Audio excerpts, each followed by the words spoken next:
Hello ಎಲ್ರಿಗೂ ನಮಸ್ಕಾರ. Welcome to day 53 of quality bulking. Normal ಆಗಿ ಎಲ್ರಿಗೂ ಡೌಟ್ ಇದ್ದೇ ಇರುತ್ತೆ, ಏನಕ್ಕೆ ಇವ್ರು ಬಲ್ಕಿಂಗ್ ಮಾಡ್ತಾ ಇದ್ದಾರೆ, ಇನ್ನೂ ಎಷ್ಟು ಬಲ್ಕ್ ಮಾಡಬೇಕು, ಏನಕ್ಕೆ ಸೈಜ್ ಆಗ್ತಾ ಇದ್ದಾರೆ ಅಂತ. ಬಟ್ ನಾನು ಒಂದು ಯಾವ್ದಾರ ಬಾಡಿ ಬಿಲ್ಡಿಂಗ್ ಸ್ಟೇಜ್ ಮೇಲೆ ಕಾಣಿಸ್ಕೊಬೇಕು ಅಂತ ಅದಕ್ಕೋಸ್ಕರ ನಾನು ಎಫೆಕ್ಟ್ ಆಗ್ತಾ ಇದ್ದೀನಿ. ಬಟ್ ಎಲ್ರಿಗೂ ನಾನು ಸ್ಟಾರ್ಟಿಂಗ್ ಜಿಮ್ಮಿಗೆ ಜಾಯ್ನ್ ಆದಾಗ ಎಲ್ರಿಗೂ ನಾರ್ಮಲ್ ಆಗೇ ಇರುತ್ತೆ, ಒಂದು 5 kg ದಪ್ಪ ಆದರೆ ಸಾಕು, ಇಲ್ಲ 5 kg ಸಣ್ಣ ಆದರೆ ಸಾಕು ಅಂತ ಅಂದ್ಬಿಟ್ಟು ನಾನು ಸ್ಟಾರ್ಟಿಂಗ್ ಜಿಮ್ ಫೀಲ್ಡಿಗೆ ಬಂದಾಗ 46 kg ಇದ್ದೆ. ನಾನು ಅವಾಗ ಆಲ್ಮೋಸ್ಟ್ ಒಂದು 60 kg ಬಂದರೆ ಸಾಕು ಅಂತ ಇದ್ದೀನಿ. ಬಟ್ ಇವಾಗ 86 ಆದ್ರೂ ಇನ್ನು ಸ್ವಲ್ಪ ಹೋಗ್ಬೇಕು ಅಂತ ಇದ್ದೇ ಇರುತ್ತೆ. ಅದಕ್ಕೆ ಇಷ್ಟು 6 ಇಯರ್ಸಿಂದ ಕಷ್ಟಪಟ್ಟಿರೋದಕ್ಕೆ ಒಂದು ಬಾಡಿ ಬಿಲ್ಡಿಂಗ್ ಸ್ಟೇಜ್ ಮೇಲಾದ್ರು ನಾನು ಗುರುತಿಸ್ಕೊಬೇಕು ಅಂತ ನನ್ನ ಎಫೆಕ್ಟ್ ನಾನು ಆಗ್ತಾ ಇದ್ದೀನಿ.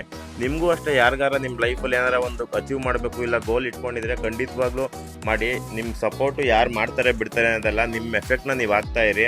ರಿಸಲ್ಟು ಎಕ್ಸ್ಪೆಕ್ಟೇಷನ್ ಇಟ್ಕೊಳೋಕ್ಕಿಂತ ನಿಮ್ಮ ಎಫೆಕ್ಟ್ ನೀವು ಹಾಕಿದ್ರೆ ಸ್ಟೇಜ್ ಮೇಲೆ ಬೆಸ್ಟ್ ಪರ್ಫಾರ್ಮೆನ್ಸ್ ನಿಮ್ದು ಆಗಿರಬೇಕು. ಇವತ್ತು ನಾನು ವರ್ಕೌಟ್ ಬಂದು ಥೈಸು ಮತ್ತು ಟ್ರೈಸೆಪ್ಸ್ ಆಗಿದ್ದರಿಂದ ಥೈಸ್ಗೆ 4 ವೇರಿಯೇಷನ್ ಮಾಡಿ, ಟ್ರೈಸೆಪ್ಸ್ಗೆ 3 ವೇರಿಯೇಷನ್ ಮಾಡಿ ನಾನು ವರ್ಕೌಟ್ ಮುಗಿಸಿ ಮನೆಗೆ ಹೋಗಿ ಇವತ್ತು ನಾನು ಮೀಲೆಲ್ಲ ಕಂಪ್ಲೀಟ್ ಮಾಡ್ಕೊಂಡು ಇವತ್ತು ನನ್ನ ಡೇನ ಎಂಡ್ ಮಾಡ್ತೀನಿ.